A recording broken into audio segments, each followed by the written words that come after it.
Hello everybody, welcome back to another LEGO City update. Today we're going to be making some significant changes to this area of the LEGO City where we have the beach, skate park, and also the farm.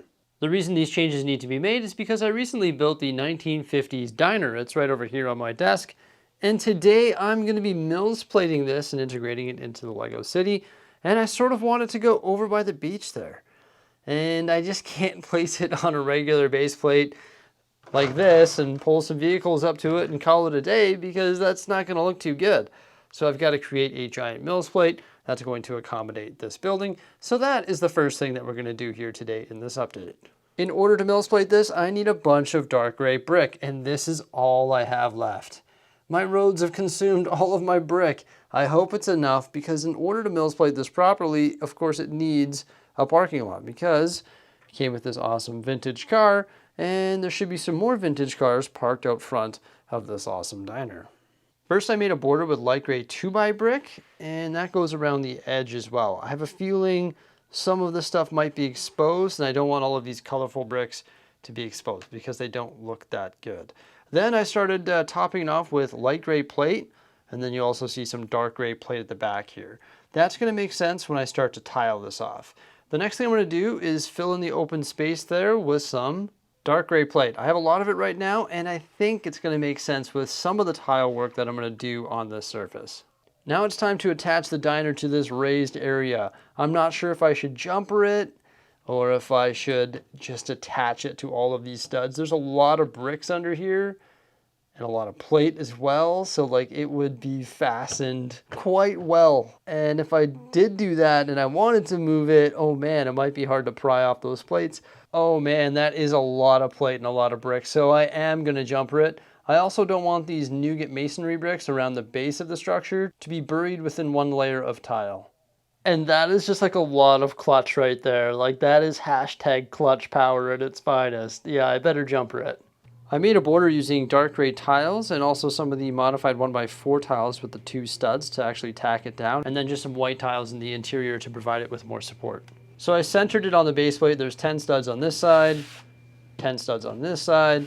I left 6 studs right here so you can sort of walk up to it, maybe like a sidewalk. I'm thinking maybe, just maybe, I should have left more space on the back here, because I only left 2 studs, but there's an overhang right here for the building structure and an overhang for the roof, which is 2 studs. So technically it's lined up with the back of the base plate, and I might regret that. Maybe we want some breathing room back there. So I could slide it 2 studs forward. There's definitely the space to do that. And there you go. Now I'm not regretting putting it on jumpers, because if it was all tacked down, that would have been a little bit more difficult to remove. I think I'm a little bit happier with that, because for example, if it's pressed up right against buildings or a cliff edge or anything really, it's going to be nice to have that breathing room there, especially when you consider the fact that this is sort of a freestanding building. So this building came with this ridiculously large car. Like this thing is enormous. Like when you compare it to this vintage car right here, it's like, oh my gosh, this thing is an absolute boat. Like, wow. So that's why I left a pretty big space here for a parking lot, because I'm like, wow, I might have to accommodate cars this size. And it barely accommodates it. Like this thing is huge. But all of this space up front here is going to be my parking lot, right? And I'm going to build it using dark gray brick. This is all I got. So I hope this is enough. It looks like it probably should be enough. So what I'm trying to do is create parking stalls that are going to fill this area here using brick and plate. It's got the yellow lines and also the concrete at the front of the stall there. The Lego math on this is complicated and real though, because of course, once again, we have layers of plate and layers of brick, and then certain amount of bricks. There's a certain amount of studs, right? So to try and get the Lego math correct, to get these evenly distributed in this area is rather difficult. Now the parking stalls are pretty big, but once again, we're dealing with some pretty big vehicles. That fits pretty much perfectly. This one here fits a little bit snug, but I'm not going to make all of the parking stalls absolutely massive to accommodate vehicles like this, because let's face the fact, this is a pretty large vehicle. It's about 9 studs wide. But I think this is the optimal size. Just have to make sure, once again, I get that Lego math perfect so we can maximize the amount of stalls in this space. This is what I came up with for the parking stalls. We're going to have 4 parking stalls just in front of the diner, and it's actually just all brick and plate laid sideways on the plate, just like that there. And yeah, I think that looks pretty good. There was a lot of Lego math that went into it, but we made it happen. And you know what? It actually is an exact fit. So it fits in there perfectly. Like, you got to make sure all of these bricks are compressed fully, otherwise it won't fit. That's why it almost looks like there's a little bit of a movement there, but it's just in there so tight. And I actually mills plated these sides, so we got a 4-stud sidewalk here and also a 4-stud sidewalk there as well. Now, I did play around with it quite a bit, and I couldn't decide if these yellow lines on either side were necessary, but I decided to leave them in there just because without them, it didn't look as symmetrical, and I just didn't really like the feel of it. And this is what the cars will look like when they're parked there. This one sort of hangs off the end, but that'll be okay when we actually place this in the Lego City. You'll see that it'll be all right, and a more reasonably sized car fits in there quite nicely as well. There we go, it's done. No, I'm just kidding. We've got to do a bunch of tile work now because all of these studs here are still exposed. I just really wanted to take care of the parking stalls first. I have a lot of these dark gray 1x2 tiles and also the quarter round tiles. So I wanted to use some of those to tile this off. Of course, I'm not going to tile the entire thing off in that color because that would be sort of boring. But I used a combination of those pieces and also exposed studs to create like a broken asphalt look going around the perimeter of the diner. I think using all light gray 2x2 tiles would look a little bit plain, and I think that looks a little bit different there. And that's also why I decided to mills plate that section in dark gray. I decided to add this pattern to the left and right hand side of the door. It uses the shield tiles, also the dark red 2x2 tiles, which matches the color of the diner, and then it's framed in the dark gray tiles. I put this right here on a jumper. This isn't a gas pump that you can actually fill your car at. It's just a vintage gas pump that's on display outside of the 1950s diner. Yeah, it's all tiled off now in light gray. I had to use some 2x4 tiles because I am out of 2x2 at this time, but I think it looks pretty good. Maybe when I position it in the Lego City, some of this tile work might change, but look who's checking out the diner. Yeah, it's Tony Stark in his classic hot rod. Well, now it's time to make some changes to the Lego City to make space for the new diner. Before we place the building, I've got to say that the 8 studs on either side of the structure are definitely sort of a waste of space, and when I get it placed in the Lego City, we'll determine what's going to go in those spots. The Lego City's looking pretty full, but luckily we still have some space. Downtown's looking good with the raised train line, all the modular buildings, then we've got the beach, the farm, the campground, the mountain, the zoo, and then 2 areas which still need to be worked on. That's the raised platform and also the canal. The first thing I'm going to do today to make space for the diner is actually clear out the canal. For now, I decided to put the Venetian houses up on the raised platform. It doesn't make any sense at this particular point in time, but the entire raised platform is going to be redone. Specifically with a new Ninjago building that's rumored, and also one of the Bricklink Designer Program sets, and a bunch more water. So it's going to be redone in a big way. I'm excited about that. I'm not going to be able to do it today because I don't have the sets required. They're not built, nor do I have the pieces required, but I'm excited about a new layout for this. Hey, I see something right here that needs to be fixed up. I recently got the 2x4 tiles to finish the train track, so we may as well make that look a little bit better. You know what? I ordered a whole bunch of light gray tiles. They just haven't arrived yet, and the additional light gray tiles are going to help me finish off these curves as well. Yeah, so that'll look a lot better one day as well, but the support needs some work. Uh-oh. Getting everything aligned is a little bit of a challenge, but hey, look at this. I cleared the entire canal. The other day when I built the up house, I placed it in the Lego City where those 2 modular buildings usually sit. Look at that. It's as tall as the Avengers Tower. Definitely not its permanent home, so I'm going to put those modular buildings back in the city. But the up house is still in the airspace of the Lego City. It's actually a pretty cool spot for it because it's right between the Loop Coaster and the Eiffel Tower. So that is a lot of open real estate here in the Lego City. Like, that spot is huge. So how are we going to go about placing the diner? Of course, I could just place the diner in that spot. But I sort of want the diner over here by the beach. And a lot of people have been telling me that the farm is out of place by the beach. So I really don't know how I'm going to place it, but I'm going to test moving the farm. So I'm going to move the farm to that open spot there. However, the farm is sort of an awkward size. It's 1.5 by 3 base plates. Therefore, the farm cannot fit like this in that spot because that's only 2 base plates. The farm is 3 base plates. Whew. So I'm just going to test it out here, see how it fits, and then we'll sort of go from there. With the farm moved into the spot where the canal was, it creates a lot of work for me, but I think it's going to look actually pretty good. So hear me out. I've got a lot of ideas here. We've got the nature area, which is the campground and the mountain and the zoo, right?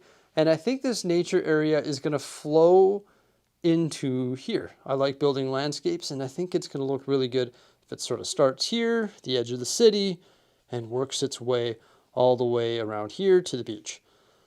I mean, the farm used to be right across from these modular buildings, so technically it was right by downtown, but over here it's actually further away from downtown. It's across the street from the haunted house and also some other residential buildings. However, the edge of downtown is right there.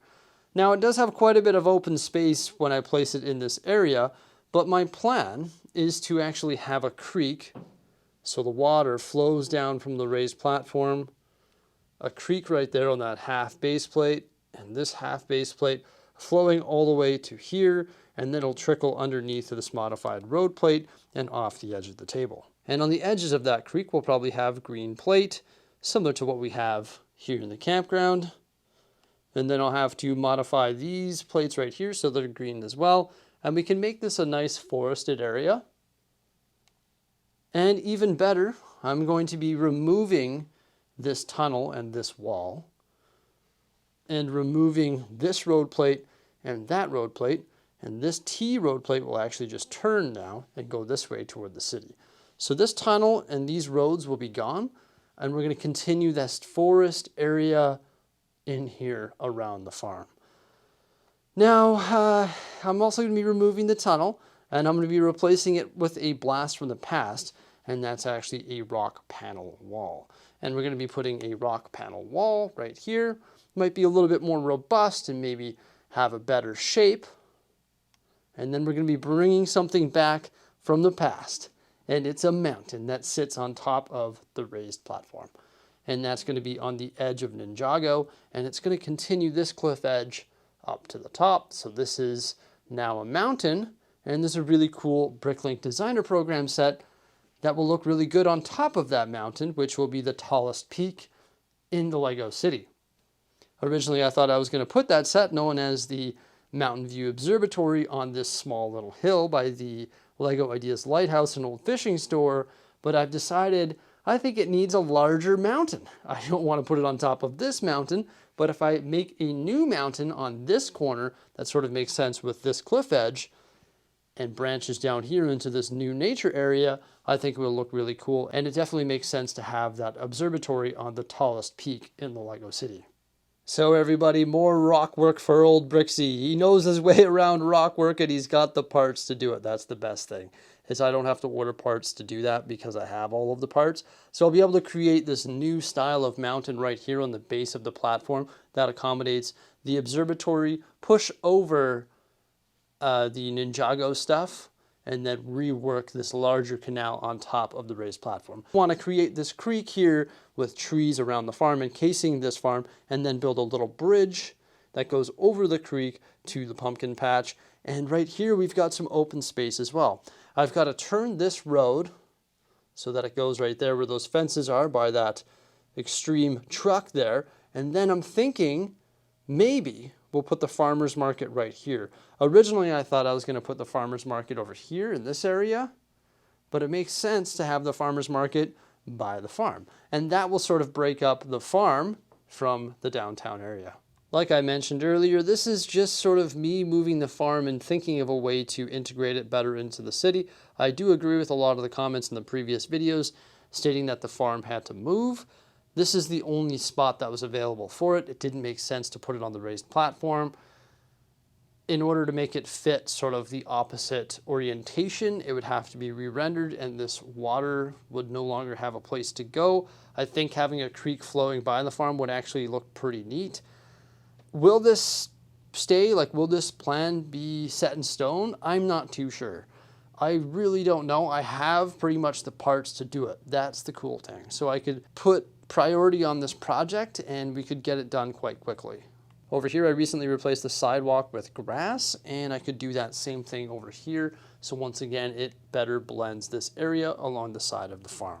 So as you can probably tell, I have a lot of ideas for better integrating the farm over there. Lego city building is definitely a domino effect. You move one thing and then you've got to redo an entire area. Similar to when I placed the A-frame cabin in the campground. Remember, I placed that, I had to move the farm, I had to build a bunch of new trees, build a pond, and then I built this hill, and then I got rid of the boatyard over here. So it's just the domino effect. When you move one thing, it just causes change all over the Lego city. And I always get excited about it. I enjoy doing it, so it's not a big deal, and it's all good. It's just sort of what I like to do every single day. But the main point of today's video was Mills plating the diner and placing it. So why don't we place that now? So once again, not 100% positive on this placement, but I think the diner is going to go right here by the skate park and the beach. Of course, there's no way for vehicles to access the diner right now unless they have 4x4 capability, so I'll have to modify the road plates in front of the diner. Before I do that, I want to talk to you about another plan that I had for the diner, and it involved a second 48x48 base plate. I was thinking maybe we could position the diner like this here, and then we could make an even bigger parking lot on this base plate. And the vehicles would pull in here, and then be able to park here or there. I really don't know if it's worth the space consumption because you got to think that takes up a huge space. However, it would be a really neat way to display a bunch of the cool cars here in the Lego City. Now, you saw my gray brick scenario earlier in this video, so I'm unable to do that right now based on the gray brick that I have. I really don't want to make a parking lot that looks like the Quickie Marts. I built it using road plates and also tiles. It just doesn't look as good as the one built with bricks. I know there's a lot of comments that say, where's the parking? Where's the parking? Where's the parking? And I sort of agree with it, but this takes up a whack of space in the Lego City. What do you think about adding a massive parking lot right here in front of the diner by the beach? The nice thing about the way I decided to Mills plate the diner is the fact that it's its own entity. I can have it positioned like this with a larger parking lot. I can have it positioned the other way with access from the road. So it's pretty much done. The diner doesn't have to change to accommodate different layouts. So that's a really positive thing about the way it was constructed on that plate. The issue I have with the expanded parking lot and the new placement of the farm, once these changes are complete, there's not a whole lot of space for expansion in the Lego City. Yes, there are a couple base plates on the end of this street here. There's also a couple base plates right there in front of the zoo. And then there's one more base plate right there where the pizza truck currently is. And then there's a couple more scattered throughout the city. But we are running out of space in the actual city. There is a lot of space in the amusement park, which is nice. So that's good to have that on reserve for that project. But if I make these proposed changes, the space in the city is going to be significantly reduced. And a 48x48 plate is very valuable. But the parking lot might look cool there because we could showcase a bunch of awesome cars. However, with that said, if and when the Lego City needs more space, another thing that I could do is simply move the farm underneath the table here and put it on reserve for when we have a larger space. It is a disaster down here. Quite a few things on reserve or things that just need to be cleaned up. But if the Lego City did require more space, beyond the space that it already has open after making these changes, I could remove the farm and put it on reserve. I just modified a pair of road plates to accommodate the pull-in for the diner, and I sort of cheated. The road extender here was actually built using panels, and that was built using the same concept as my road extenders on the side here that have the brick plate and then tile, and also the same concept as the parking lot as well. And if all goes well, this should align with the diner. Just like that there. Perfect. So now vehicles can pull into the parking lot. I will say that I prefer the diner when it's facing the other direction, but in order for the road to service the parking lot, it has to be turned in this direction, unless once again I expand the parking lot by using more bricks that I do not have at this time. So everybody, we moved the farm and we've got some really good ideas for that area there. Oh, I don't know if I want to start that today because it's a big undertaking and I might need to think about it a little bit more. I do like the position of the diner here, but maybe that extra large parking lot is the way to go. But the Mills Plate diner definitely looks awesome, doesn't it? We've got the entrance to the beach on the left side, and then I'll have to decide what we're going to do on the right side there. As you can see, we've got an open 48 by 48 plate. Parking lot, something else. What do we do with that plate? There are so many options. It's a big space to work with. Oof, I've got to think about that. I hope you enjoyed my LEGO City update today, walking through the process. Obviously, stay tuned for some more great stuff because we're going to continue working on this city each and every single day for the most part, unless we've got other things to take care of. But this is what I enjoy to do, and I love this diner here, and I can't wait for my other Bricklink Designer Program sets to arrive because yeah, there's more on the way. Exciting times. Remember to like, subscribe, and stay tuned for some more great stuff. Farewell.